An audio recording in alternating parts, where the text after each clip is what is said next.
The air in the old house was thick with the scent of decay and forgotten things, a silence so profound it seemed to absorb sound itself.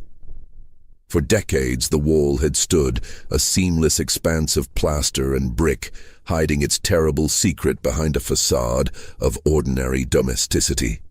Then the pickaxe struck, a sharp metallic crack echoing through the hollow space. With each deliberate blow, the plaster crumbled, revealing the rough, uneven brickwork beneath, until a small, dark aperture appeared. And from that newly opened mouth, in a whisper of dust and ancient air, something small and round tumbled out, landing with a soft, sickening thud on the floorboards. A human skull, bleached by time, its empty eye sockets staring up at the man who had dared to disturb its long, silent vigil. Before we continue with the story of Vauclair Plantation, a tale that will chill you to the bone and make you question the very foundations of history, take a moment to join our community. If you haven't already, please subscribe to Liturgy of Fear and let us know in the comments below what state or city you're listening from. Your support helps us uncover more dark chapters from the past. The packet boat, the Belle of Natchez, churned its way down the Mississippi, its paddle wheel a rhythmic sigh against the vast, indifferent current. Arthur Devereux, a man whose 41 years had etched lines of quiet determination around his eyes, stood at the rail, watching the verdant, oppressive landscape of Louisiana unfold. It was late September of 1887, and the air, even on the river, was a thick, humid blanket that clung to the skin and promised no relief. He was bound for Iberville Parish, a name that tasted of history and forgotten sorrows, a place where the past was not merely remembered but seemed to breathe, heavy and slow, in the cypress swamps and the decaying grandeur of its old plantations. Arthur was no stranger to the South's peculiar brand of decay. His own father's once thriving New Orleans mercantile business had crumbled in the chaotic aftermath of the war, leaving Arthur with a deep-seated aversion to financial instability and a methodical, almost obsessive, approach to his work. He was a land assessor, a man of ledgers and measurements, tasked by the esteemed New Orleans legal firm of Beaulieu and Associates to untangle the thorny inheritance dispute surrounding the Vauclair property. The plantation, a sprawling, once magnificent estate, had been abandoned since 1865, a silent testament to the abrupt end of an era. As the boat neared the landing at Plaquemine, the air grew heavier, thick with the scent of damp earth, decaying vegetation, and the distant, cloying sweetness of sugarcane. The riverbanks were a tangled wilderness of cypress and live oak, their branches draped with Spanish moss that hung like mournful shrouds. It was a landscape that felt ancient, primordial, holding secrets far older than any human settlement. A rickety carriage, hired in advance, met him at the muddy landing. The driver, a taciturn man with eyes that seemed to have seen too much of the Louisiana sun, offered little conversation beyond directions. The journey inland was slow, the road little more than a rutted track winding through dense forest. The silence was profound, broken only by the chirping of unseen insects and the occasional splash of an alligator in a hidden bayou. Arthur felt a prickle of unease, a sensation he usually dismissed as the overactive imagination of a city man. But here, in this primeval landscape, it felt different, more insistent. When they finally emerged from the tree line, the Vauclair plantation house appeared, a spectral vision against the bruised afternoon sky. It was a grand structure, or had been once, its Greek revival columns now peeling and stained, some collapsed entirely, lying like broken bones in the overgrown grass. The paint, once a pristine white, had faded to a sickly yellow, flaking away in great patches to reveal the dark wood beneath. The wide verandas, meant for leisurely afternoons, were choked with vines, their tendrils snaking through the railings and up the walls, reclaiming the house with a slow, relentless embrace. The garden, once meticulously manicured, was now a riot of wild growth.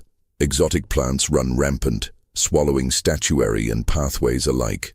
It was a place where nature had asserted its dominance. erasing the careful hand of man. Arthur stepped out of the carriage, the humid air immediately pressing in on him. The silence here was even deeper than in the forest, a heavy, expectant hush that seemed to hold its breath. He surveyed the scene, his professional eye already calculating the immense task ahead. This was not merely an assessment, it was an archaeological excavation of a forgotten life.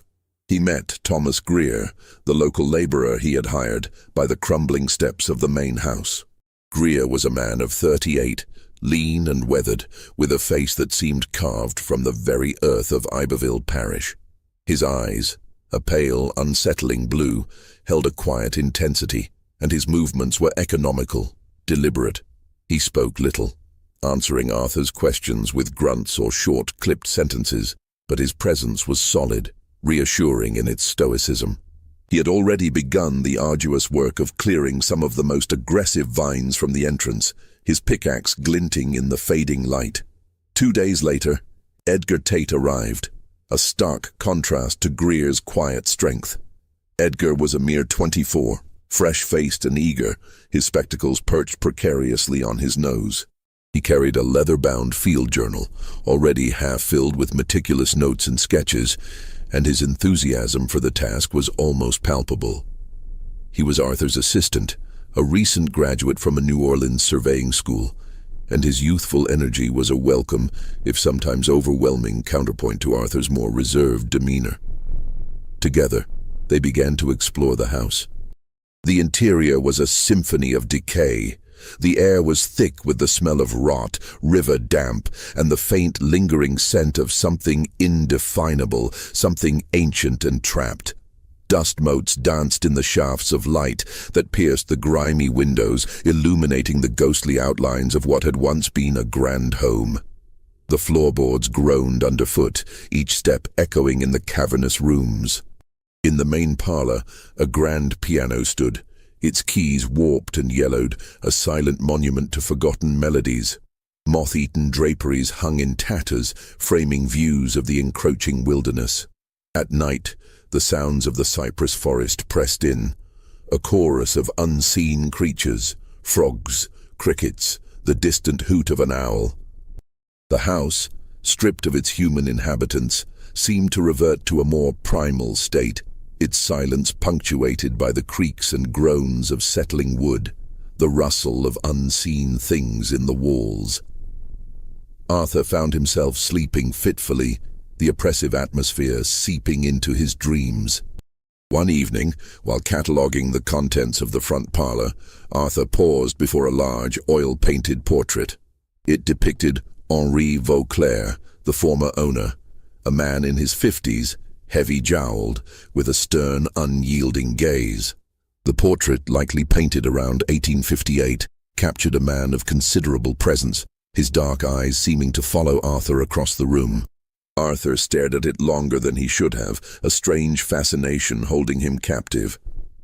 There was something unsettling in Vauclair's painted eyes, a coldness that transcended the canvas, a hint of an unyielding will that made Arthur shiver despite the oppressive heat.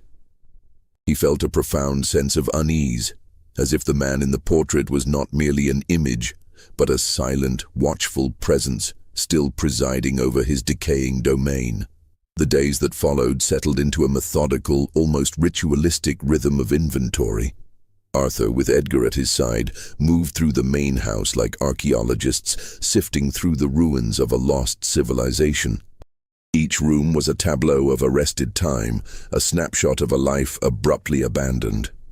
They catalogued what remained: broken furniture, its elegant lines obscured by dust and cobwebs, moth-eaten draperies that crumbled at a touch, a grand piano with warped, yellowed keys, its silent chords a testament to forgotten melodies, silver candlesticks, tarnished to a deep, almost black patina, standing like sentinels on a mantelpiece, a rack of hunting rifles, their barrels rusted, their stocks gnawed by time and insects.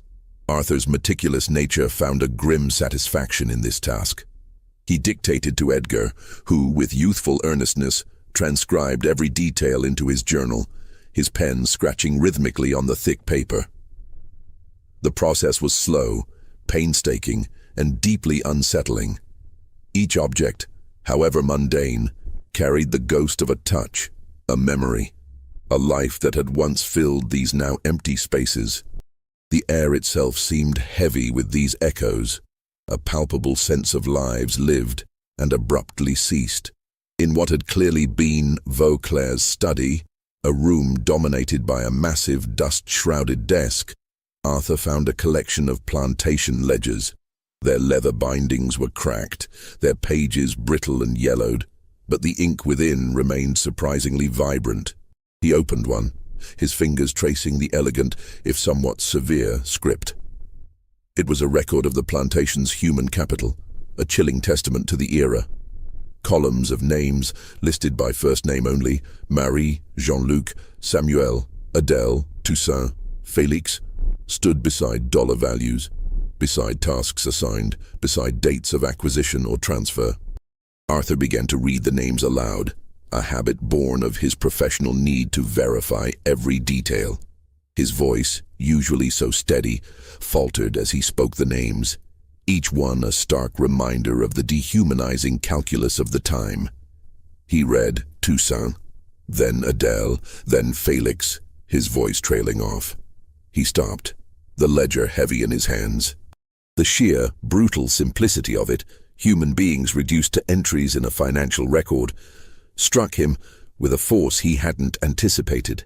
He had seen such ledgers before, of course, but never had he been so intimately immersed in the physical space where those lives had been lived, and where they had, perhaps, ended. Edgar, who had been diligently sketching a broken globe in the corner, looked up, his brow furrowed. He had noticed the sudden silence, the subtle shift in Arthur's posture. "Something wrong, Mr. Devereux?" he asked, his voice soft. Arthur shook his head, a muscle twitching in his jaw. "No, Edgar, just the weight of it all. These names, these lives."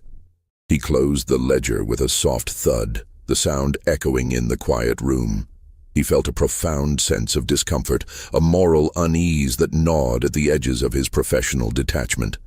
This was not merely property, it was a grave. As they continued their inventory, they discovered a locked room off the back gallery. It was an anomaly, a space that did not appear on any of the rudimentary floor plans Arthur had been provided by Beaulieu and Associates. The door, a heavy, unadorned slab of cypress, was secured with a formidable iron lock, rusted solid. They tried to force it, to pick it, but it remained stubbornly shut, a silent, impenetrable barrier. The mystery of it lingered, a small, persistent question mark in Arthur's otherwise orderly assessment. He made a note of it, a brief entry in his own meticulous journal. Locked room, rear gallery, not on plans. Access denied. It was Thomas Greer, the taciturn labourer, who first drew Arthur's attention to something even more peculiar. While clearing debris from the exterior walls, he pointed out several sections of the house where brick or plaster filled spaces that, by the logical geometry of the structure, should have been open doorways or even entire rooms. "Old houses, they change 'em a lot," Greer had grunted, his pale eyes scanning the wall. "But this here, this ain't just changing, this is sealing." He indicated a section of the north wall of the main house, where a patch of plaster, though aged, seemed subtly different from the surrounding material. It was a slightly different hue, a finer texture, and the faint outlines of brickwork beneath suggested a more recent or at least distinct construction. Arthur, ever the pragmatist, initially dismissed it. "Many old houses were modified repeatedly, Thomas," he'd said, making a note in his assessment book. "Rooms added, passages closed off. It's common." But even as he wrote it, a faint, unsettling echo of Greer's observation lingered. The phrase "sealing" had a particular resonance in this silent, decaying house, a word that carried a heavier implication than mere modification. It was a detail he filed away. A small, almost imperceptible seed of unease planted in the fertile ground of the Vauclair estate. The oppressive heat of the Louisiana autumn continued its relentless siege, baking the earth and shimmering off the vast fields of sugarcane that bordered the Vauclair property. One afternoon, Edgar Tate, ever diligent in his task of mapping the estate's sprawling perimeter, found himself at the edge of the cane fields, his spectacles fogged with perspiration. The stalks towered over him, a dense, rustling wall of green, their sharp leaves whispering secrets in the humid breeze. It was there, amidst the rhythmic swish of a machete, that he encountered Levi Dubose. Levi was an old man, his face a roadmap of wrinkles carved by 70 years of sun and toil. His skin, the color of rich earth, was stretched taut over prominent cheekbones, and his eyes, though clouded with age, held a deep, knowing intelligence. He was cutting cane on a neighboring plot, his movements slow but deliberate, each swing of the blade a testament to a lifetime of labor.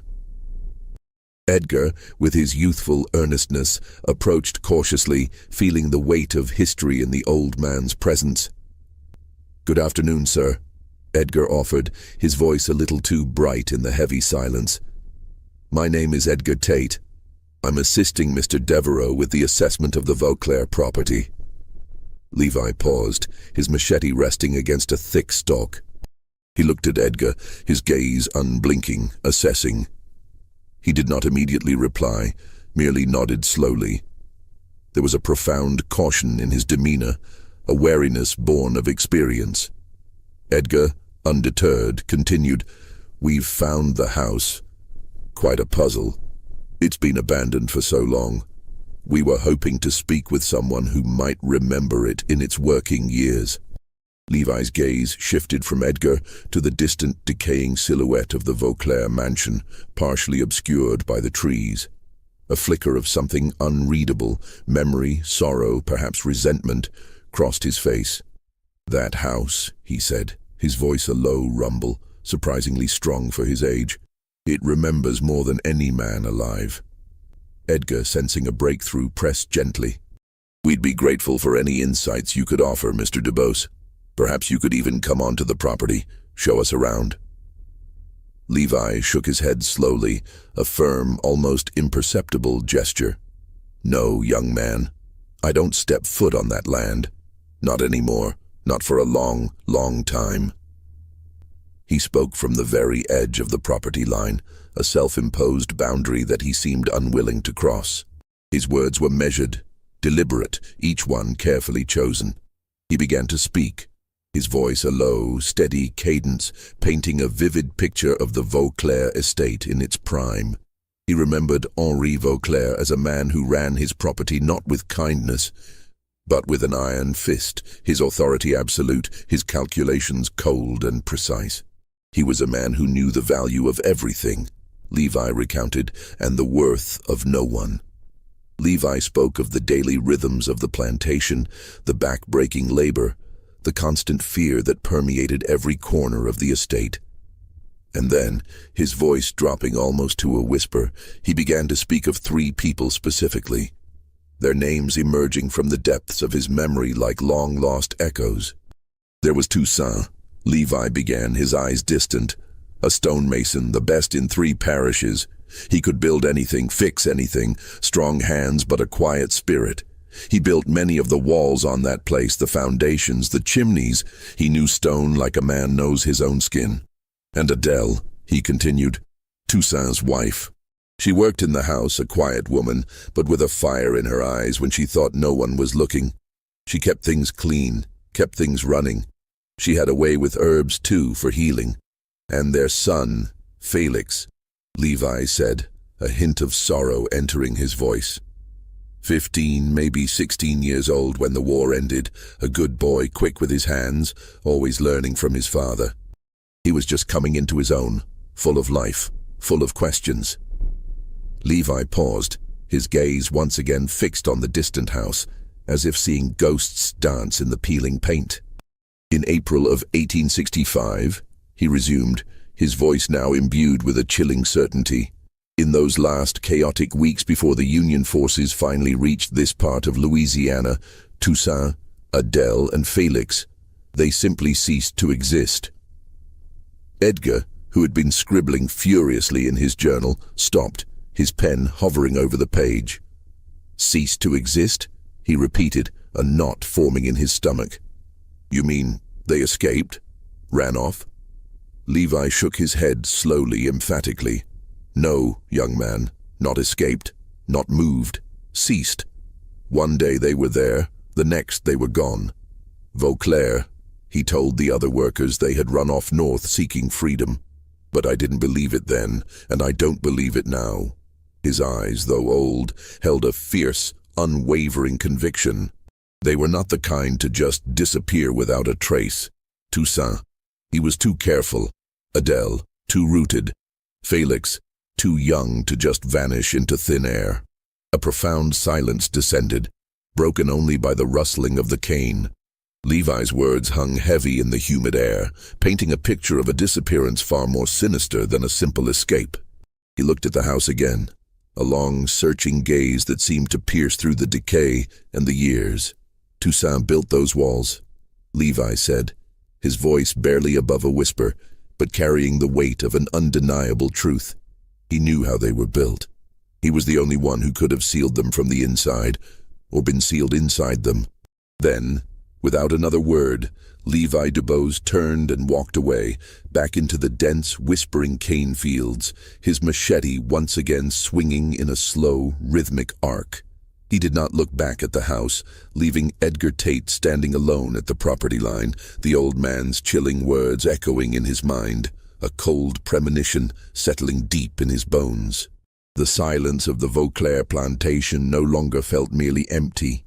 It felt pregnant with a terrible unspoken truth. The words of Levi Dubose had burrowed deep into Arthur Devereux's mind, a persistent, unsettling hum beneath the surface of his methodical work. He tried to dismiss them as the ramblings of an old man, a relic of a bygone era. But the image of Toussaint, the master stonemason, and the chilling implication of walls sealed from the inside refused to dislodge.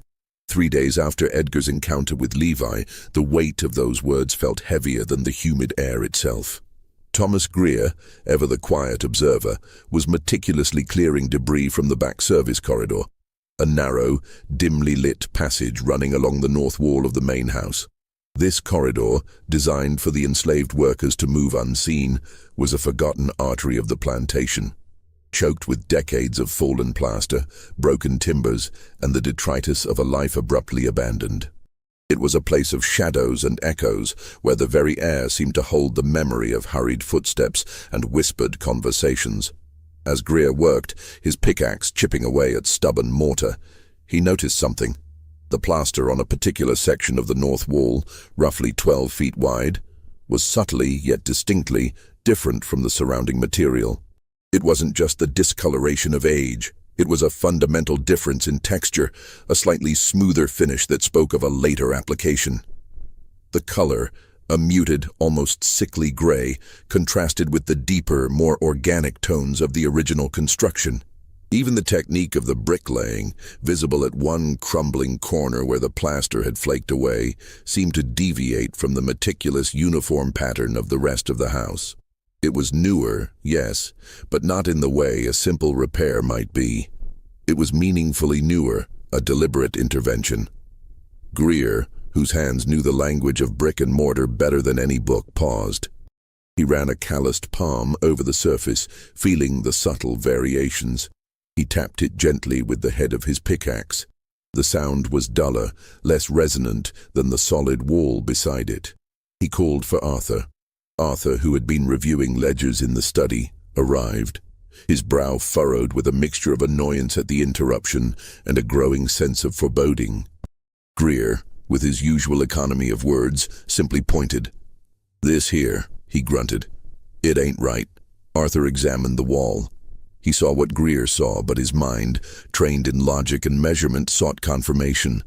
He retrieved his measuring tape and plumb bob. He measured the exterior of the house, then the interior. He consulted the rudimentary floor plans he possessed, comparing them to the physical dimensions. The sealed portion accounted for a space roughly 12 feet wide and 8 feet deep. A room. A room that had no door, no window, no apparent access from any other part of the house. It was a void, a deliberate absence in the architectural blueprint. He marked the location on his floor plan, a stark, unsettling rectangle drawn in red ink. The implications of Levi Dubos's words, dismissed just days before, now resonated with a chilling clarity. Toussaint built those walls. He knew how they were built.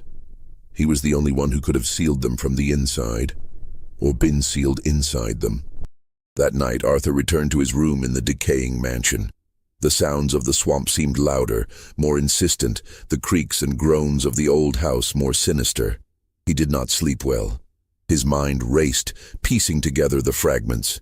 The missing names from the ledger, the locked room off the gallery, Greer's observation about sealed walls, and now, the undeniable evidence of a deliberately enclosed space. The portrait of Vauclair in the parlor seemed to watch him, its painted eyes holding a silent, knowing malevolence. By dawn, a decision had solidified in Arthur's mind, cold and unyielding as the morning mist. His professional mandate was to assess the property, and a hidden, undocumented room was a significant structural anomaly. More than that, however, was a burgeoning sense of moral imperative. The weight of those names in the ledger, the chilling implication of Levi's words, the very silence of the house, it all demanded an answer. He found Thomas Greer already at work, sharpening his tools by the light of a lantern. Edgar Tate, still rubbing sleep from his eyes, was preparing coffee over a small fire. Arthur's voice, when he spoke, was low but firm, cutting through the morning stillness. "Thomas," he said, "we're opening that wall." Greer's pale eyes met Arthur's, a flicker of something unreadable passing between them. He simply nodded, picked up his heaviest pickaxe, and walked towards the service corridor. Edgar, sensing the gravity of the moment, quickly grabbed his journal and followed, his face pale with a mixture of apprehension and morbid curiosity. The first blow of the pickaxe against the plaster was a sharp, resonant crack that echoed through the silent house, a sound of violation. Dust, thick and ancient, billowed into the air, catching the weak morning light filtering through the grimy windows. Greer worked with a grim, methodical efficiency, each swing powerful and precise. The plaster, surprisingly thick, gave way in chunks, revealing the rough, uneven brickwork beneath. The air that began to seep from the newly exposed cracks was stale, heavy, and profoundly wrong. A smell of trapped time, of earth and decay, but also something else, something indefinable and deeply unsettling. As the opening widened, a strange, almost palpable pressure seemed to build in the corridor. The dust, illuminated by the shafts of light, danced like spectral figures. The sounds of the bricks giving way, the scraping of mortar filled the space, a relentless, grinding symphony of destruction. Edgar stood back, his hand pressed to his mouth, his eyes wide behind his spectacles. Arthur, his jaw clenched, watched with a grim fascination, his heart pounding a slow, heavy rhythm against his ribs. Then, with a final, resonant crack, a larger section of brickwork gave way. A rush of air, colder and heavier than the humid morning, escaped the newly formed aperture. And from that dark, gaping maw, something tumbled out. It was small, bone-white, and undeniably human. It landed with a soft, sickening thud on the dusty floorboards at Thomas Greer's feet. It was a human hand, or what remained of one, skeletal, brittle, its delicate bones still articulated but clearly ancient. Thomas Greer did not scream. He did not even flinch. He went absolutely still, his pickaxe frozen mid-air, his pale eyes fixed on the macabre object at his feet. The silence that followed was absolute, profound, broken only by the frantic beating of Arthur's own heart. And in that terrible, suffocating silence, Arthur Devereux stepped forward, his breath catching in his throat. He peered through the opening, into the impenetrable darkness beyond, a darkness that seemed to swallow the light, a darkness that promised unspeakable horrors. The smell that now emanated from the newly opened space was unmistakable, ancient, and utterly chilling. It was the smell of death, long buried and now violently disturbed. CTA 2. The wall has been opened, and the first chilling truth has been revealed. What do you think happened inside that room? What secrets do you believe are still waiting to be uncovered? Let us know your theories in the comments below. And if this story has you on the edge of your seat, please hit that like button to show your support for Liturgy of Fear. Every like helps us bring more forgotten histories to light. The darkness beyond the newly breached wall was absolute, a void that seemed to absorb the weak light filtering into the service corridor. Arthur Devereux, his heart hammering against his ribs, retrieved a lantern from Edgar, its flickering flame pushing back the shadows with hesitant courage. He held it aloft, his hand trembling slightly, and peered into the abyss. What the lantern light revealed was a scene frozen in time, a tableau of unimaginable horror. The room was small, perhaps 12 feet by 8, and the air within was thick, heavy with the stench of decay, dust, and something else. A cloying, sweet odor that spoke of long-contained organic matter. It was a smell that would forever be etched into Arthur's memory, a scent of profound, ancient death. On the floor, amidst a scattering of debris and fine ancient dust, lay the skeletal remains of 3 individuals. The bones were disarticulated in places, but their general arrangement suggested 2 adults and 1 younger individual. They were not neatly arranged, not respectfully interred. Their positions were contorted, suggestive of a desperate struggle, or perhaps a slow, agonizing surrender. One set of remains lay huddled in a corner as if seeking refuge, while another was sprawled near what appeared to be a collapsed wooden crate. The third, smaller skeleton lay between them, a silent, heartbreaking testament to a life cut tragically short. Arthur felt a wave of nausea wash over him, a visceral reaction to the undeniable truth laid bare before his eyes. These were not merely bones. These were the remnants of lives, brutally extinguished and deliberately hidden. Thomas Greer stood behind him, silent and unmoving, his face a mask of grim understanding. Edgar Tate, his youthful enthusiasm replaced by a profound shock, had retreated a few steps. His hand still clamped over his mouth, his eyes wide and glistening behind his spectacles. The room itself was not empty. It was a tomb, yes, but also a repository of poignant, heartbreaking relics. The wooden crate, partially collapsed under the weight of time and perhaps the desperate movements of its former occupants, lay near the center. Arthur, forcing himself to move, to examine, to document, carefully approached it. Inside, nestled amongst the splintered wood and dust, were a few objects that had miraculously survived the decades of confinement. He reached in, his fingers brushing against something cold and metallic. It was a small tin box, no larger than a man's hand, sealed tightly with what appeared to be ancient, hardened wax. Its surface was tarnished, but its integrity seemed intact. This, he knew instinctively, was important. This was a message from the past, a whisper from the grave. Beside the box, half buried in the dust, he found a woman's comb, intricately carved from tortoiseshell, its teeth still remarkably preserved. It was an object of simple beauty, a personal item that spoke of vanity, of care, of a life lived. And then, a child's shoe, small and worn, its leather cracked and brittle, but undeniably a child's. It lay on its side, as if kicked off in haste, a poignant symbol of lost innocence. Finally, he carefully uncovered a folded piece of cloth, its fabric faded and fragile, but with the faint outline of something embroidered upon it. He dared not unfold it then, fearing it would disintegrate. Arthur carefully gathered these artifacts, placing them gently into a canvas bag he carried for samples. Each item felt impossibly heavy, laden with the unspoken stories of the dead. He did not know yet what any of it meant, but he knew, with a chilling certainty, that these were not random objects. They were clues, fragments of a narrative waiting to be pieced together. He sent Edgar to Plaquemine with an urgent message for Dr. Augustin Prévost, the Iberville parish coroner. The message was brief, stark. Human remains discovered, Vauclair Plantation. Immediate attendance required.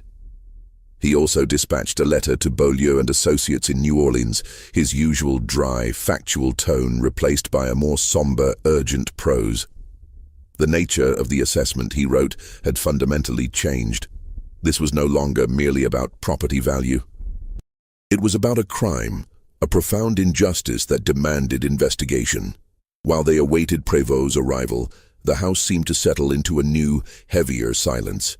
The discovery had irrevocably altered its atmosphere. The decay no longer felt merely natural. It felt complicit.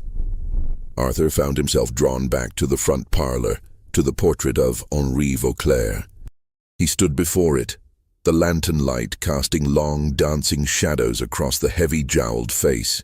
He stared at the painted eyes, searching for an answer, a flicker of recognition, a hint of the monstrous cruelty that must have resided within the man.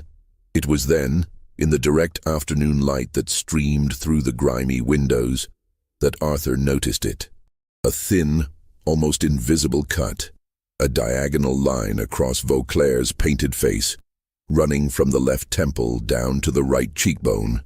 It was so skillfully repaired, so meticulously varnished over, that it was almost imperceptible in anything but the most direct light.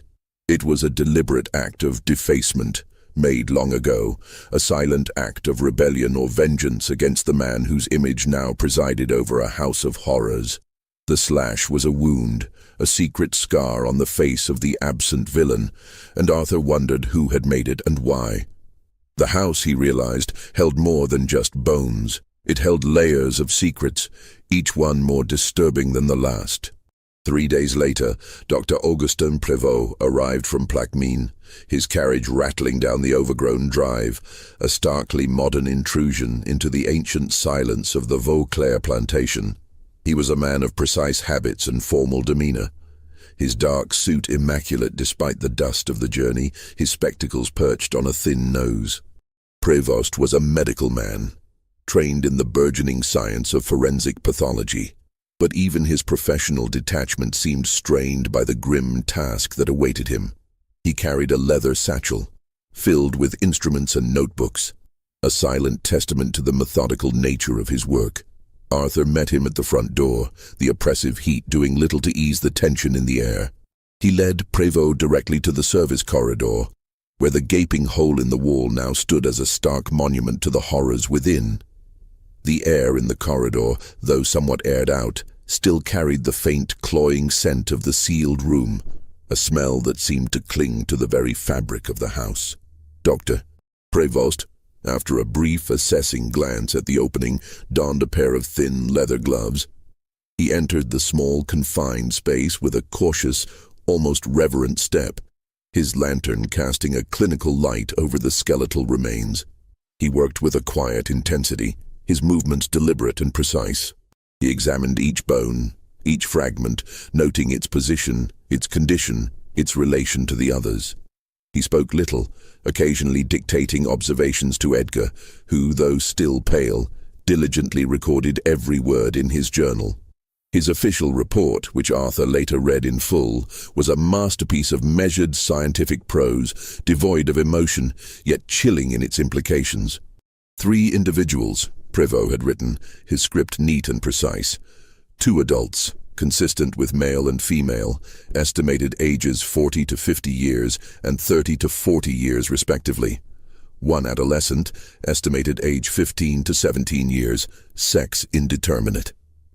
He noted the absence of any evidence of disease or prior injury that might have contributed to their demise. The most damning observations, however, concerned the positioning of the remains. The configuration of the skeletal elements, Prévost's report continued, particularly the flexion of the limbs and the proximity of the individuals, is consistent with prolonged confinement within a restricted space. There is no indication of post-mortem placement. The evidence strongly suggests that the room was sealed while its occupants were still alive. He used the word confinement carefully, a euphemism for a terror that defied clinical description. He detailed the faint scratch marks on the interior brickwork, the desperate, futile attempts to escape, the final huddled positions. Prevost filed his report with the Iberville Parish Office, a bureaucratic formality in a world that often ignored the suffering of those deemed less than human. No one came to collect it. No investigation was opened. This was 1887 Louisiana, a society still grappling with the seismic shifts of Reconstruction, where the lives of formerly enslaved people, even in death, held little official weight. The three people in that wall had no official names, no records, no legal status that survived the war. They were, in the eyes of the law, still property, and property could not be murdered. Arthur was furious. A cold, righteous anger, unfamiliar in its intensity, simmered beneath his usually composed exterior. He had expected, perhaps naively, that the discovery of such a heinous crime would ignite some spark of justice, some official inquiry. Instead, he was met with a wall of bureaucratic indifference, a chilling echo of the very wall he had just breached. He was also, for the first time, genuinely afraid. Not of ghosts, not of the supernatural, but of the profound, crushing weight of what he was holding. He held the truth of a monstrous act, a truth that society seemed determined to ignore. He could not walk away from this and simply write a property assessment. His methodical mind, once focused solely on ledgers and measurements, now found itself consumed by a different kind of calculation. The calculus of injustice. Without being asked by Beaulieu and Associates, without any official mandate, Arthur Devereux began to investigate. His assessment of the Vauclair property had transformed into something far more profound. A reluctant quest for truth in a world that preferred to keep its darkest secrets buried. He knew with a chilling certainty that the bones in that wall were not just a historical curiosity. They were a demand, a silent scream for recognition and justice that had echoed for 22 years and which he, Arthur Devereux, was now compelled to answer. The bureaucratic indifference of the parish office had left Arthur with a bitter taste in his mouth, a profound sense of frustration that gnawed at his methodical nature. He understood the societal currents of 1887 Louisiana, the lingering shadows of a system that had denied humanity to so many. But understanding did not quell the burning injustice he felt. He needed records, something tangible, something that could give names and context to the silent victims in the wall. His inquiries at the parish clerk's office, though met with polite stonewalling, yielded one crucial piece of information. The clerk, a portly man named Mr. Thibodeau, had mentioned, almost as an afterthought, that if anyone would have records pertaining to the old plantations, it would be the Fontenot. Old Remy Fontenot, Thibodeau had mused. He was the notary for half the parish, back before the war. Kept everything. His daughter, Nora, she's the school teacher now, probably still has all his papers. Arthur seized upon this lead with a renewed sense of purpose. He made the short journey to Plaquemine, a bustling river town that, despite its proximity to the decaying grandeur of Vauclair, felt vibrant and alive. The schoolhouse was a modest, clapboard building, its windows bright with the afternoon sun, the sounds of children's voices drifting from within. Nora Fontenot was not what Arthur expected. He had envisioned a stern, elderly spinster, perhaps a bit dusty herself, like the records she might possess. Instead, he found a woman in her late 30s, her dark hair neatly pinned, her eyes intelligent and direct. She possessed a quiet strength, an air of thoughtful composure that immediately commanded his respect. She listened patiently as Arthur, choosing his words carefully, explained the grim discovery at Vauclair and his need to consult her late father's notarial records. Nora's face, initially composed, tightened slightly as he spoke of the sealed room and the bones. Her father, Remy Fontenot, had been a man of meticulous habits, a pillar of the community who had handled the legal affairs of Iberville Parish from 1848 until his death in 1879. She knew intimately the kind of men her father had dealt with and the kind of secrets they often kept.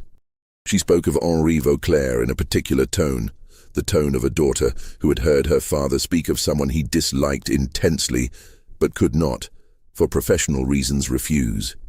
My father kept everything, Nora confirmed, her voice soft but firm.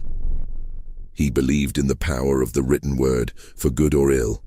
All his papers are stored in trunks in the after-hours room here at the schoolhouse. I use them sometimes, for local history lessons, though not the darker parts. She led him to a small, cluttered room at the back of the school, filled with stacks of old textbooks, maps, and indeed several large leather-bound trunks. The air was thick with the scent of old paper and dust. Over the next 3 evenings, after the last of the children had gone home and the schoolhouse fell silent, Arthur and Nora embarked on a painstaking journey through 30 years of Remy Fontenot's notarial records. They worked by the flickering light of oil lamps, their shadows dancing on the walls. Nora, with an almost uncanny memory for her father's filing system, guided Arthur through the labyrinth of documents. She had inherited her father's meticulousness, and her quiet brilliance shone through as she navigated the complex legal language of the era. Arthur, usually so self-reliant, found himself relying on her insights, her knowledge of local families and their intricate histories. They sifted through land deeds, bills of sale, marriage contracts, wills, and countless other documents that painted a vivid, if often unsettling, picture of life in antebellum and post-Reconstruction Louisiana. The hours melted away, punctuated only by the rustle of turning pages and the occasional whispered comment. Then, on the 3rd evening, as the moon cast long shadows through the schoolhouse windows, Nora found it. Her fingers, delicate yet firm, paused on a particular document, its paper yellowed and brittle. "Here," she said, her voice barely a whisper. "This is unusual." It was dated March 1865, a mere 6 weeks before Vauclair's disappearance and the final chaotic collapse of Confederate authority in Louisiana. It was a notarized document bearing Remy Fontenot's distinctive signature and seal, in which Henri Vauclair transferred ownership of 3 specific enslaved persons, Toussaint, Adele, and a minor identified as Felix, to a business entity in New Orleans called the Dufresne Mercantile Trust. Arthur's breath caught in his throat. The names. The very names Levi Dubose had spoken, the names Arthur had read in Vauclair's ledger, now appeared on a legal document, their humanity reduced to a transaction. But it was the transfer price that truly made his blood run cold. Listed plainly, in bold script, was the sum of $1. $1 for 3 human beings. Nora read the document twice, her eyes scanning every word, as if hoping to find some mitigating clause, some hidden meaning. Then very carefully, she set it down on the table, her hands trembling slightly. Her gaze met Arthur's, and in her eyes he saw a profound understanding, a dawning horror that mirrored his own. The implications were staggering. This was not a sale for profit. This was something far more sinister, a transaction designed not for economic gain, but for control, for erasure, for a final brutal act of dehumanization. The silence in the schoolhouse was no longer merely peaceful. It was heavy with the weight of a terrible, undeniable truth. CTA 3, just when we thought we had seen it all, the horror inside Vauclair Plantation only deepens. The discovery of this document changes everything, revealing a chilling motive behind the unspeakable acts. If this story is giving you chills and you're eager to uncover the full truth, share this video with a friend who loves dark mysteries. Hit that like button to support our content. And don't forget to subscribe to never miss stories like this. Let's discover together what happens next as Arthur Devereux delves deeper into the heart of New Orleans. The humid, oppressive air of Iberville Parish gave way to the bustling, cacophonous energy of New Orleans, but the city, in October of 1887, was in the grip of its own peculiar dread. A yellow fever scare had swept through the city, leaving a palpable tension in its wake. The streets near the river, usually vibrant with commerce and conversation, now carried the acrid scent of burning sulfur from the fumigation bonfires, a desperate attempt to ward off the invisible killer. Arthur Devereux, accompanied by a still somber Edgar Tate, moved through this anxious atmosphere, his mind singularly focused on the paper trail that led from the Vauclair plantation to the heart of the city. Their first objective was the Dufresne Mercantile Trust, the mysterious entity to which Toussaint, Adèle, and Félix had been sold for $1. The city, despite its anxieties, was a labyrinth of commerce and bureaucracy, and Arthur, with his methodical approach, began to navigate its complexities. He and Edgar spent days sifting through old city directories, consulting legal archives, and making inquiries at various financial institutions. The trail, however, kept doubling back on itself, obscured by time and deliberate obfuscation. They eventually discovered that the Dufresne Mercantile Trust had dissolved in 1866, conveniently just 1 year after the war's end and Vauclair's disappearance.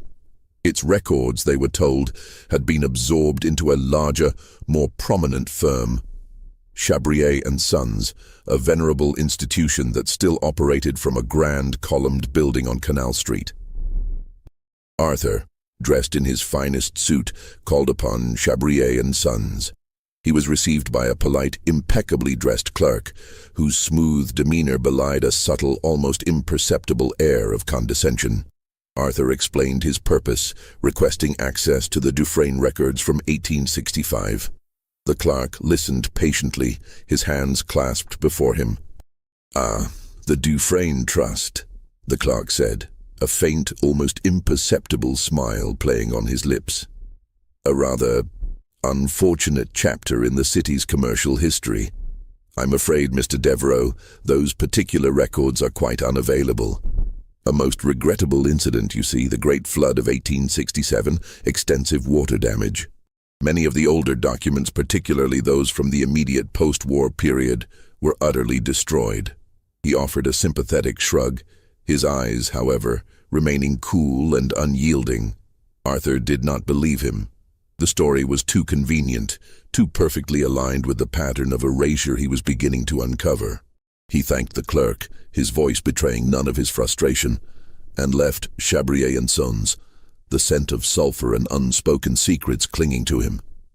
His next target was Clarence Noel, listed in Vauclair's ledgers as the Plantation's primary cotton broker.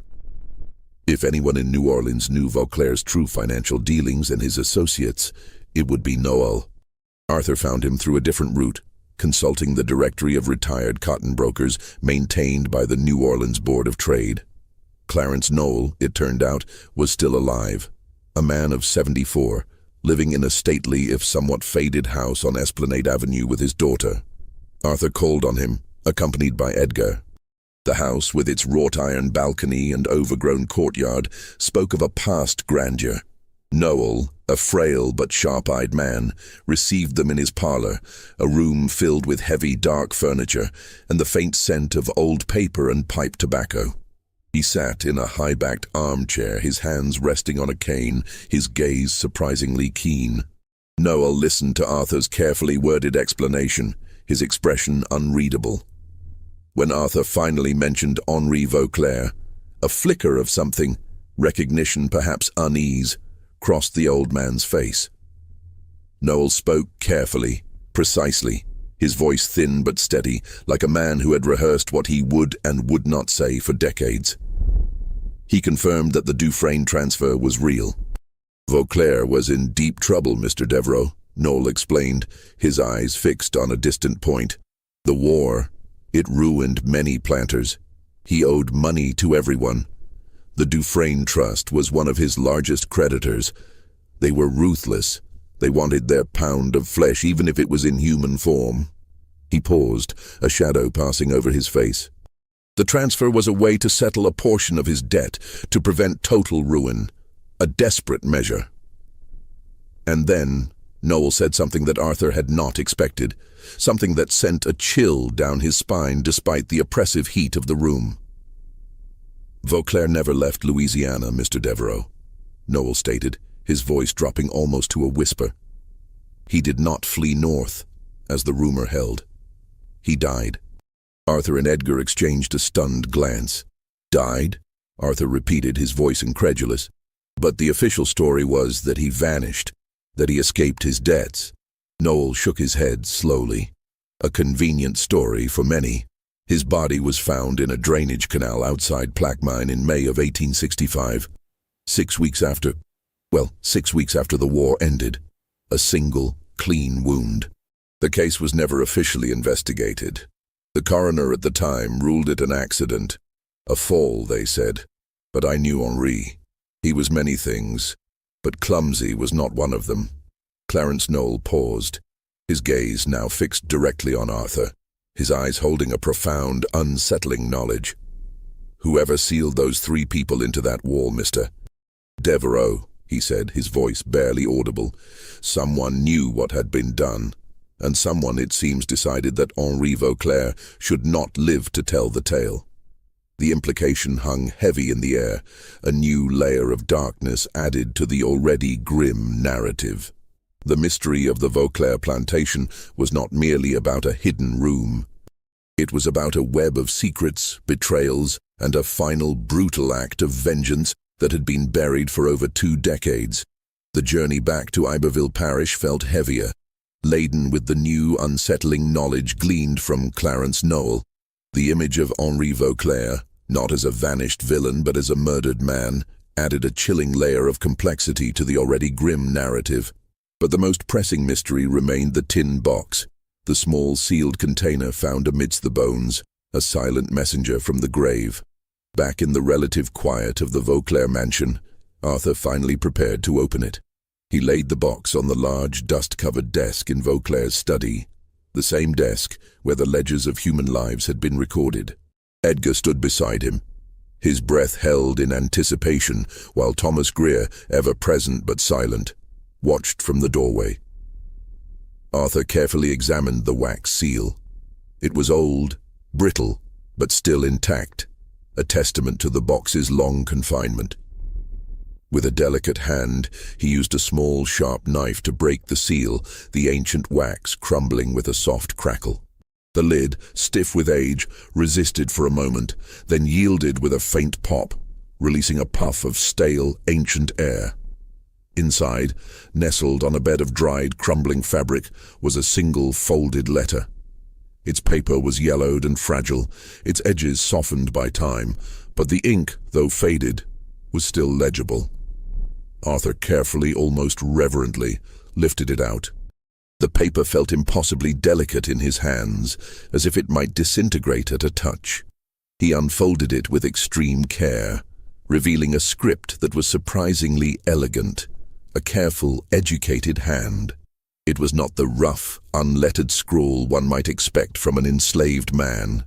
This was someone who had been taught to write formally, perhaps by a sympathetic owner, a church school, or through clandestine lessons.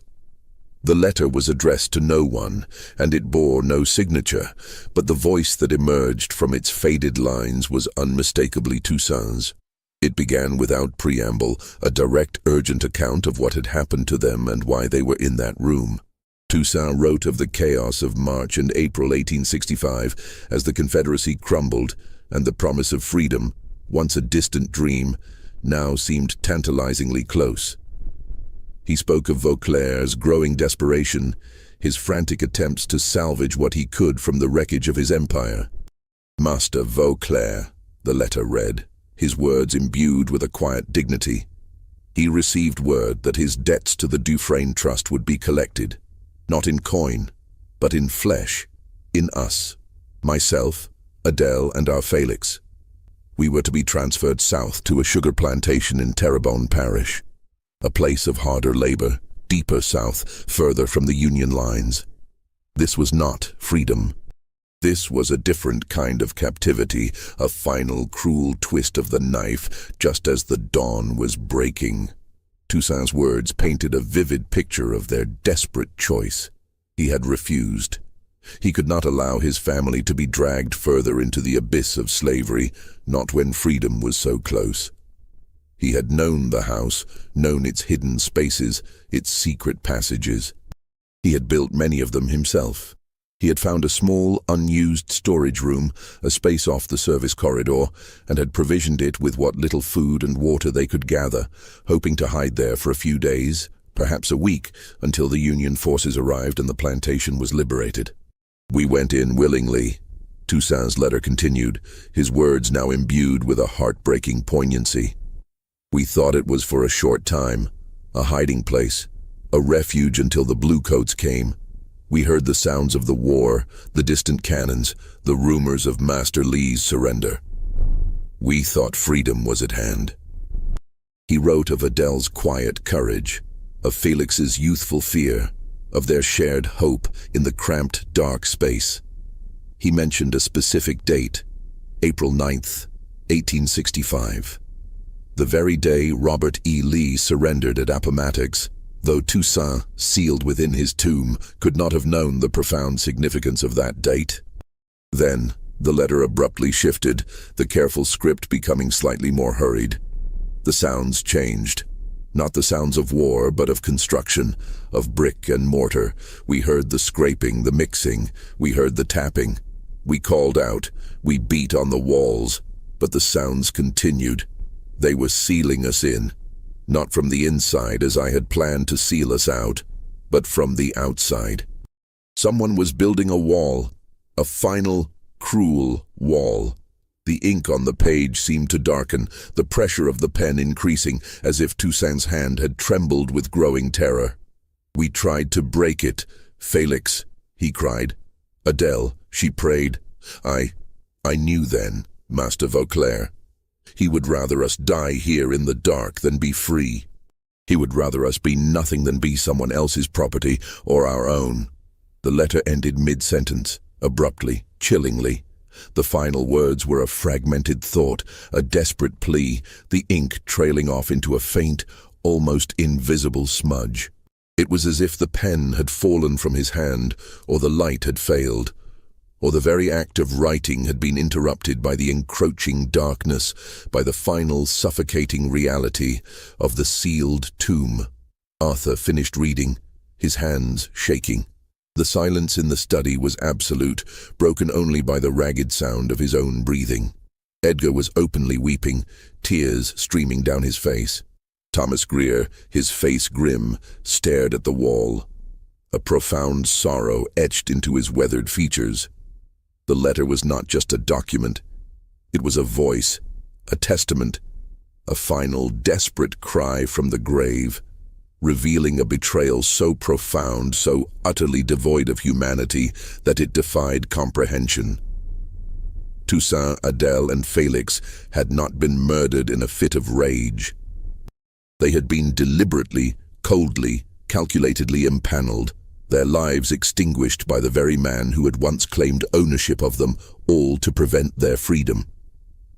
The letter from the tin box had laid bare the motive, the agonizing choice, and the horrific fate of Toussaint, Adèle, and Felix. But one crucial question remained, a chilling echo in the silent house. Who had sealed the wall? Toussaint's words had been clear. Someone was building a wall. From the outside. Henri Vauclair, for all his cruelty, was not a stonemason. The work Greer had described, the meticulous bricklaying, required significant expertise, and the only person on the property with that skill was Toussaint himself. Arthur returned to Levi Dubose, the old man who carried the living memory of the Vauclair estate.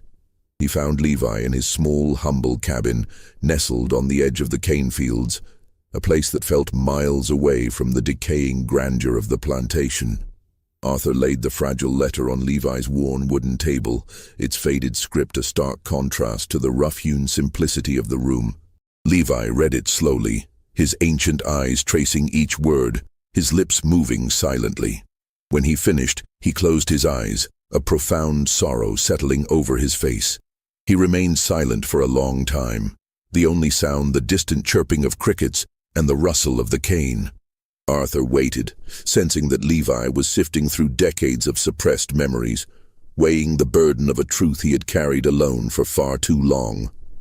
Finally, Levi opened his eyes, their gaze clear and steady. "There was another man," he began, his voice a low, gravelly whisper, "on the property in April of '65. A man named Doucet. Master Vauclair, he brought him in from Baton Rouge.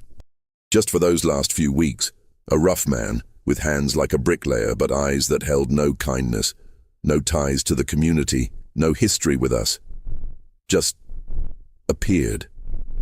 Levi paused, his gaze distant, as if watching the events unfold again in his mind. Doucet, he was the one doing the work on that wall. Toussaint, he was already gone, or so we were told. But Doucet, he was there, working day and night, mixing mortar, laying brick. And then, just as suddenly as he appeared, Doucet was gone. Vanished. No one knew where. Vauclair, he just said the man had finished his work and left. Arthur felt a cold knot tighten in his stomach. The pieces were falling into place, forming a picture of calculated, deliberate evil. "And you saw Vauclair and Doucet together?" Arthur pressed, his voice barely audible. Levi nodded slowly. "2 nights before that wall was finished, I saw them. In the stable, arguing. Violently. Vauclair, he was shouting, his face red. Doucet, he was just listening, his face like stone. I was hiding, you see. I shouldn't have been there, but I heard it. I heard Vauclair say something that made no sense at the time. He said, 'They stay in there until I say otherwise.' I thought he meant the horses, or some supplies. I told myself it meant something else. I had to, because the other meaning, it was too terrible to hold." The confession hung heavy in the air, a testament to the psychological burden Levi had carried for 22 years. He had witnessed the prelude to a monstrous act, and the true meaning of those words had only become clear with the discovery of the sealed room. Arthur looked at Levi, his heart aching with the weight of the old man's suffering. "Why, Levi?" he asked, his voice soft. "Why did you never tell anyone all these years?" Levi Dubose met his gaze, his eyes holding the profound, weary patience of a man who had watched a great deal of history from its brutal edges. "Who was there to tell, Mr. Devereux?" he asked, his voice devoid of bitterness, merely stating a stark, undeniable truth. "Who would have listened? In 1865, or 1875, or even last year? They were just property. And Master Vauclair, he was a powerful man. A dead man now, but his shadow still long. Who would have believed an old field hand against the word of a planter, even a ruined one?" Arthur had no answer. The question hung in the air, a damning indictment of a society that had systematically silenced the voices of the oppressed, that had rendered their suffering invisible, their lives disposable. The truth, he realized, had been there all along, whispered in the cane fields, carried in the memories of men like Levi Dubose, but the world had simply refused to listen. The wall that had sealed Toussaint, Adèle, and Félix was not merely made of brick and mortar, it was made of indifference, of systemic injustice, and of a profound, dehumanizing silence. With Levi Dubose's testimony, the final, horrifying pieces of the puzzle clicked into place, forming a complete, chilling picture of the events that transpired in April 1865. Arthur Devereux, sitting in the quiet of Vauclair's study, meticulously reconstructed the sequence, his methodical mind now grappling with a calculus of cruelty that defied all reason, yet was terrifyingly logical within the context of its time. Henri Vauclair, facing the imminent collapse of the Confederacy and the liquidation of his vast debts by the ruthless Dufresne Mercantile Trust, had made a choice. If he could not keep Toussaint, Adèle, and Félix as his property, if they were to be transferred to another master, or worse, if they were to walk free with the Union victory, he would ensure they could not be free at all. Their value, in his twisted logic, lay not in their labor or their lives, but in their absolute subjugation, even in death. Toussaint, with his intimate knowledge of the house's construction, had gone into the small, hidden room voluntarily, seeking refuge for his family from the impending transfer, hoping to emerge into a world of freedom. He had provisioned the space, believing it to be a temporary sanctuary. But Vauclair, or Doucet under Vauclair's direct and malevolent instruction, had sealed the wall after them. Not from fear, not in a moment of panicked rage, but from a cold, deliberate calculation. From the specific, chilling logic of a man who believed that his human property dying in a wall was preferable to it walking free, to it becoming a testament to his own ruin. This was not an isolated act of madness, Arthur realized with a profound sense of dread. This was an act with legal cover, sanctioned by the very system that had defined human beings as chattel. It was driven by economic motivation, the desire to spite his creditors, to deny them even the meager satisfaction of claiming his most valuable assets. And it was rooted in a deep-seated social precedent, a pervasive belief in the absolute power of a master over his enslaved, a power that extended even to the right to extinguish their lives rather than concede their freedom. The horror of it was not merely the act itself, but the system that made it possible, that rendered it, in the eyes of many, not a crime, but a regrettable, perhaps even understandable consequence of a planter's desperation. It was possible because Toussaint, Adele, and Felix were not seen as people, but as property, and property could be disposed of as its owner saw fit. Arthur spent days drafting his final report to Beaulieu and Associates. It was no longer a simple property assessment. It was a searing indictment, a detailed account of the discovery, the forensic findings, Levi Dubos's testimony, Nora Fontenot's notarial records, and Clarence Knowles' chilling revelations. He included Toussaint's letter, transcribed with meticulous care, its words a haunting testament to the human cost of such cruelty. He laid bare the calculus of Vauclair's actions, the deliberate, cold-blooded decision to entomb 3 living souls. He submitted the report, a thick, heavy document that felt like a physical burden. Beaulieu and Associates received it. They filed it. And then nothing. No legal action followed because there was no legal mechanism in 1887 Louisiana to pursue it. The victims were black, formerly enslaved, and the perpetrator, Henri Vauclair, was dead. His own murder conveniently ruled an accident. The system, designed to protect property and privilege, had no framework for justice in such a case. Arthur felt a profound disillusionment, a bitter taste in his mouth. He had pursued the truth, uncovered a monstrous crime, and yet, the legal system he served, the very foundation of his professional life, was powerless or unwilling to act.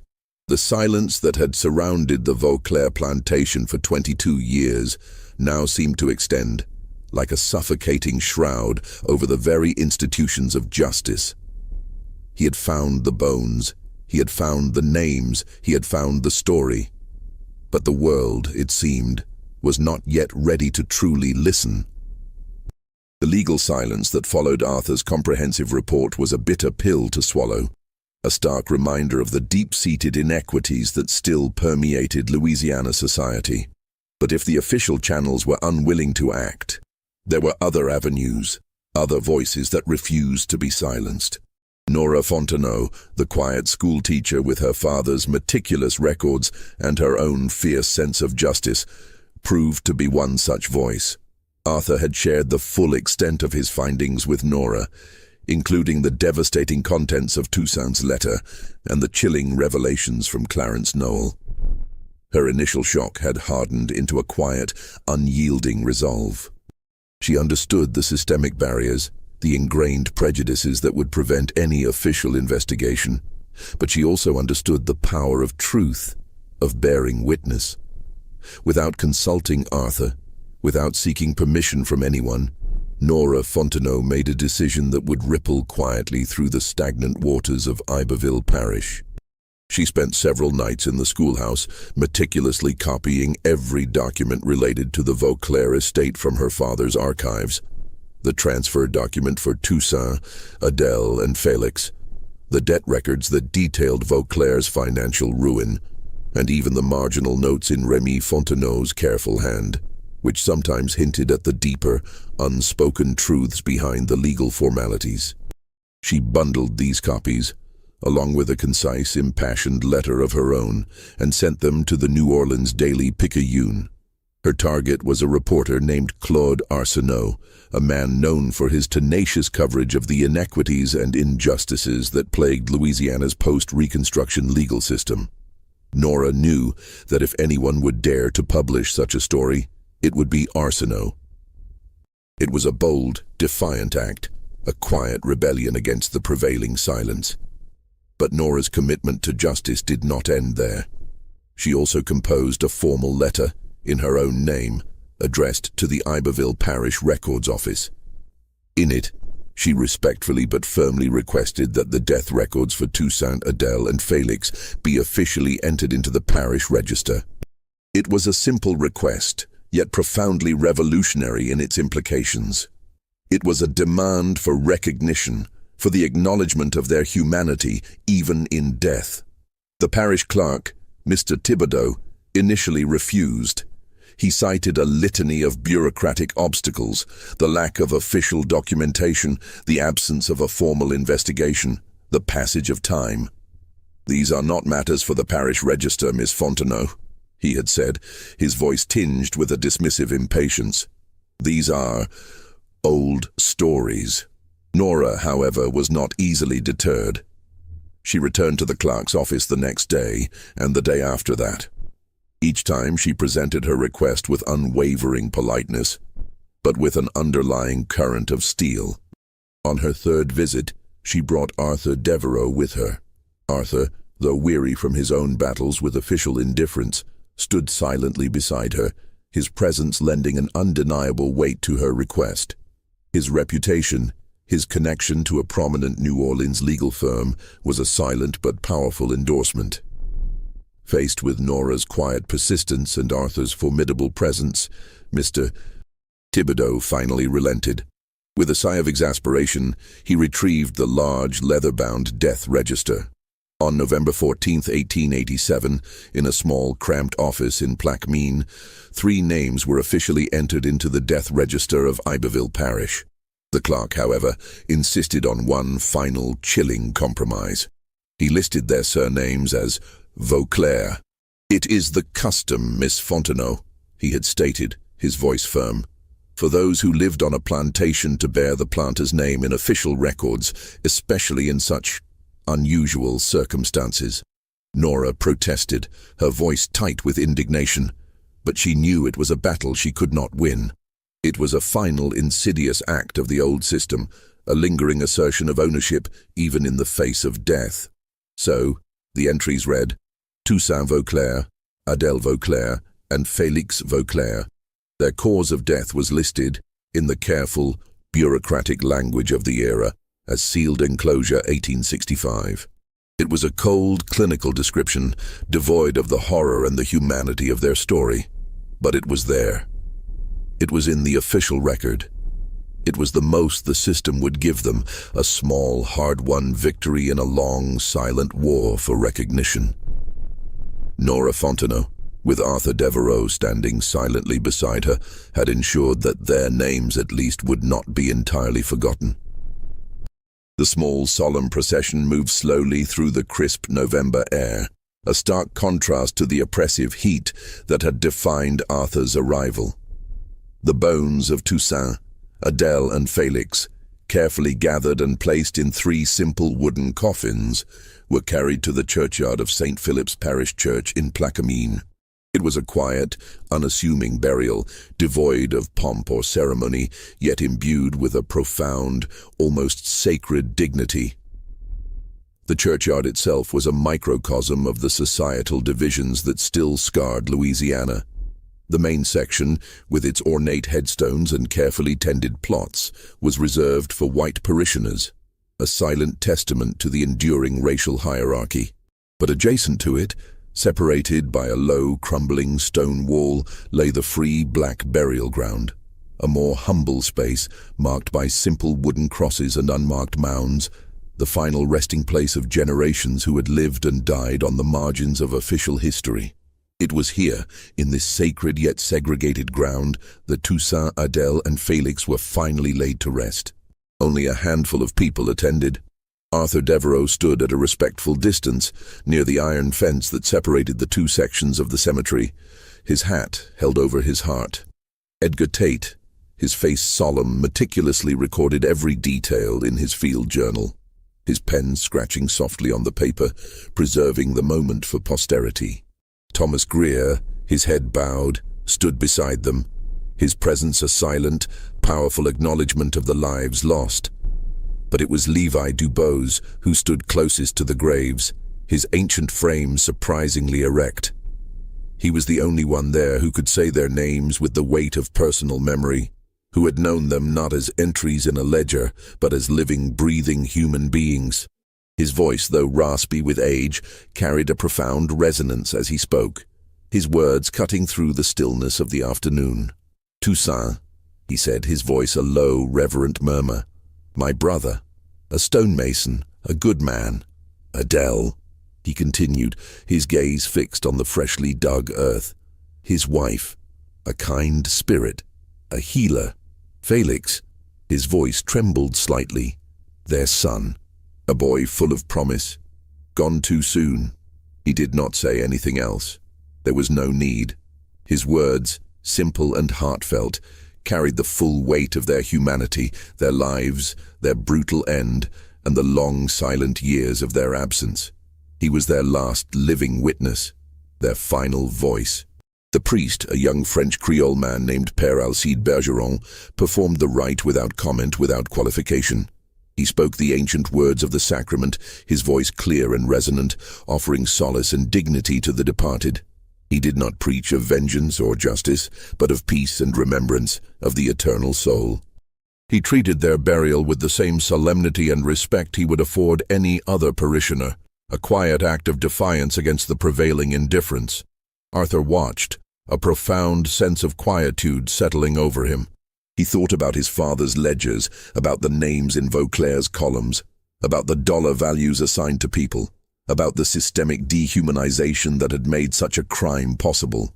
He thought about the long, arduous journey he had undertaken, from a detached assessor to a reluctant investigator, to a witness to this quiet act of remembrance. He did not have a single neat thought that resolved itself into a comforting conclusion. There was no easy answer, no simple resolution to the profound injustice he had uncovered. He simply stood there, in the cool November air, and let the full, crushing weight of it rest on him, a silent testament to the enduring power of human cruelty and the quiet resilience of those who refused to forget. The earth finally received its own, and the silence of the cemetery held a new, more peaceful, yet still profoundly sorrowful, resonance. The article appeared in the New Orleans Daily Picayune on December 3, 1887. It was not on the front page, where headlines screamed of political scandals and economic anxieties. It was buried on page 7, nestled below a large, ornate advertisement for a hardware store on Magazine Street, promising the finest tools and implements for the modern home. Its placement was a subtle, yet potent commentary on the value society placed on such a story. But it was there. Claude Arsenault, the tenacious reporter Nora Fontenot had entrusted with her father's records, had done his work. The article, though constrained by the editorial sensibilities of the time, was a stark and unflinching account. It named Henri Vauclair, describing him not as a vanished planter, but as the perpetrator of an unspeakable crime. It detailed the discovery of the sealed room, the forensic findings of Dr. Prévost, and the chilling contents of Toussaint's letter. Crucially, it named them, Toussaint, Adele, and Felix, their names in print in a newspaper for the first time. It was a small, yet monumental act of recognition, a public acknowledgement of their existence, their humanity, and the brutal injustice of their deaths. The article also mentioned the transfer document, the $1 transaction, and the subsequent disappearance of Vauclair himself, hinting at the deeper, darker currents that flowed beneath the surface of the Old South. The article generated little immediate response. The city, still reeling from the yellow fever scare and preoccupied with its own commercial and political machinations, seemed largely indifferent. A few letters to the editor trickled in over the following days, most of them hostile. One from a reader in Baton Rouge vehemently defended Vauclair's honor, dismissing the article as slander against the dead and a baseless attack on a respectable family. It spoke of the chaos of the war, the desperation of planters, and implied that such stories were merely fabrications designed to stir up trouble. But then, one letter arrived that stood apart. It was short, handwritten, and signed only as a freedman's daughter in New Orleans. It said simply, "We have always known." Now at last someone wrote it down. Arthur read both letters. He read the dismissive one with a sigh, a confirmation of the entrenched resistance to such truths. But the second letter, the anonymous one, resonated deep within him. It was a quiet validation, a profound acknowledgement from someone who understood the unspoken histories, the burdens carried in silence. He carefully cut out the second letter, folded it, and placed it in his personal journal, a small, precious testament to the enduring power of truth, however marginalized. The article, despite its quiet reception, had done its work. It had broken the silence, however briefly. It had etched the names of Toussaint, Adele, and Felix into the public record, alongside the names of the powerful and the privileged. It was not a thunderclap of justice, but a persistent whisper, a seed planted in the fertile, yet often resistant soil of public consciousness. And for Arthur Devereux, for Nora Fontenot, and for the memory of Levi Dubose, that was enough. It was a beginning. The winter of 1887 bled into the spring of 1888, and Arthur Devereux, his work at Vauclair finally complete, submitted his comprehensive assessment to Beaulieu and Associates.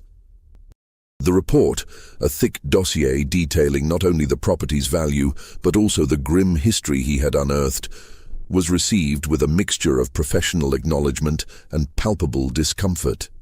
The disputed inheritance case, now tainted by the shadow of murder and profound injustice, dragged on for another 4 years, a slow, bureaucratic dance that eventually resolved in favor of a distant Vauclair cousin in Shreveport. This cousin, eager to divest himself of the property's dark legacy, immediately sold the entire estate to a sugar company from Cincinnati. The new owners wasted no time. In 1891, the grand, decaying mansion, the silent witness to so much horror, was systematically demolished. The peeling paint, the collapsed columns, the locked room, and the sealed corridor where Thomas Greer had swung his pickaxe, all were pulled down, reduced to rubble and dust. The ancient cypress trees that had stood sentinel for centuries were cleared, their gnarled roots ripped from the earth. Within a decade, there was no physical trace of Vauclair Plantation. The land, once a landscape of human suffering and architectural grandeur, was transformed into flat, anonymous cane fields, stretching endlessly under the Louisiana sun, erasing the past with a relentless green tide. Arthur Devereux returned to New Orleans, resuming his work as a land assessor. He was not the same man who had journeyed to Iberville Parish that September. The methodical precision remained, but a quiet gravitas had settled upon him, a profound understanding of the hidden histories that lay beneath the surface of every property he assessed. He did not speak about what he found there, not often, not easily. The memories were too raw, too heavy, too deeply personal. But the experience had irrevocably altered his perspective, deepening his empathy and sharpening his moral compass. Edgar Tate, however, kept his field journals. The leather-bound books, filled with his youthful, earnest script, became a sacred trust. He kept them carefully, tucked away in a locked trunk, a private archive of a truth that the world had largely chosen to forget. He knew the importance of those pages, the names they held, the story they told. Nora Fontenot continued teaching in Plaquemine. The article in the Daily Picayune had caused a brief stir, but life in the small town had quickly returned to its familiar rhythms. Yet Nora, with her quiet defiance, added a new, informal unit to her school's curriculum: the history of Iberville Parish. Not the sanitized version found in textbooks, but a real history, the kind that included names like Toussaint and Adele and Felix, alongside the names of the planters and the merchants. Some parents complained, uncomfortable with the uncomfortable truths she presented. But Nora, with her unwavering conviction, taught it anyway, ensuring that a new generation would at least hear the names and perhaps begin to ask the questions.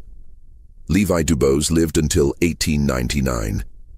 He passed away peacefully at approximately 82 years of age, his life a long, quiet testament to resilience and endurance. His obituary in the Plaquemine paper described him as a long-time resident and former field laborer. A brief, unremarkable notice that captured none of the profound wisdom, the deep memory, or the quiet courage of the man. It did not mention that he was the last living person who remembered Toussaint's face, the last to carry the full, unvarnished truth of the Vauclair plantation in his heart. His passing marked the final fading of living memory, leaving the written word as the sole keeper of the secret.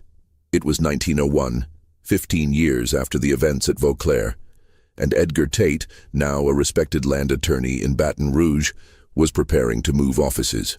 His youthful enthusiasm had matured into a quiet competence, but the meticulous habits instilled by Arthur Devereux remained.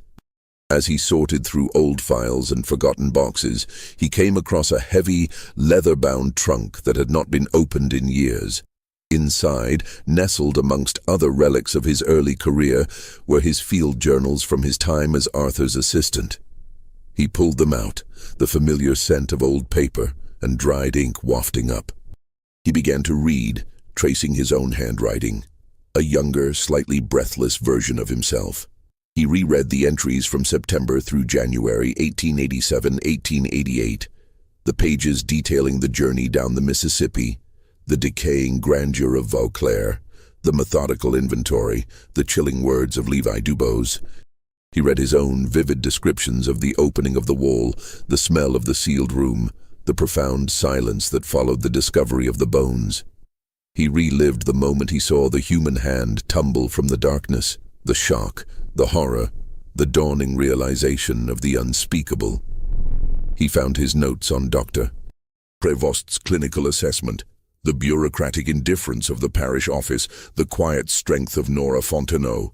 He reread the transcript of Toussaint's letter, the words still carrying their heartbreaking poignancy, the abrupt, terrifying end. He saw his own questions, his own struggles to comprehend the depths of human cruelty and the systemic injustices that allowed it to flourish. Pressed between two pages, carefully preserved, he found a small, fragile piece of cloth. It was the embroidered cloth from the tin box, the one Arthur had given him after the burial, a tangible link to the lives that had been so brutally extinguished. The embroidery was simple. A single flowering vine, worked in thread that had faded to a near white, with 3 small flowers spaced along its length. He sat with it for a long time, turning it over in his fingers. The delicate fabric a silent testament to a woman's touch, a child's hope, a family's love. The memories, long dormant, surged back with an overwhelming force. The faces of Toussaint, Adèle, and Félix, as described by Levi Dubose, now seemed vivid in his mind. The image of Vauclair's slashed portrait, the cold calculation in his painted eyes, the chilling words of Clarence Noel, it all returned, as fresh and raw as if it had happened yesterday. That night, Edgar wrote a final entry in the journal. It took him 2 hours, his pen scratching tirelessly across the page, pouring out the accumulated weight of 15 years of silence and reflection. He wrote about what he saw in that room, the skeletal remains, the poignant objects. He wrote about the letter, Toussaint's voice echoing across the decades. He wrote about Levi Dubose, his profound question. Who was there to tell? He wrote about Nora Fontenot, her quiet courage in the face of bureaucratic indifference, her relentless pursuit of official recognition. He wrote about Père Bergeron, the dignity of the burial, the small segregated plot of earth. He wrote about the article on page 7 of the Daily Picayune, a whisper against a roar of silence. He wrote, "We found their names. We found what was done to them. We wrote it down. And then the house came down and the fields grew over it, and the world continued more or less as it had been. I do not know what to do with that. I have been carrying it for 15 years and I still do not know. But I am writing it again tonight, in case that matters, in case someone someday reads this. Their names were Toussaint, Adele, and Felix. They were real. They were here. And their story, though buried for decades, deserves to be remembered, not just as a dark chapter, but as a testament to the enduring human spirit that even in the face of unimaginable cruelty sought to leave a trace, a whisper of truth, for those who would eventually listen. This story shows us that the most terrifying thing is not what is buried in the walls. It is the silence that allowed it to happen, and the longer silence that followed. The echoes of Vauclair Plantation remind us that history is not always what is written in grand books, but what is whispered in forgotten corners, and what we choose to remember. What do you think of this story? Do you believe everything was finally revealed, or do some secrets remain forever buried?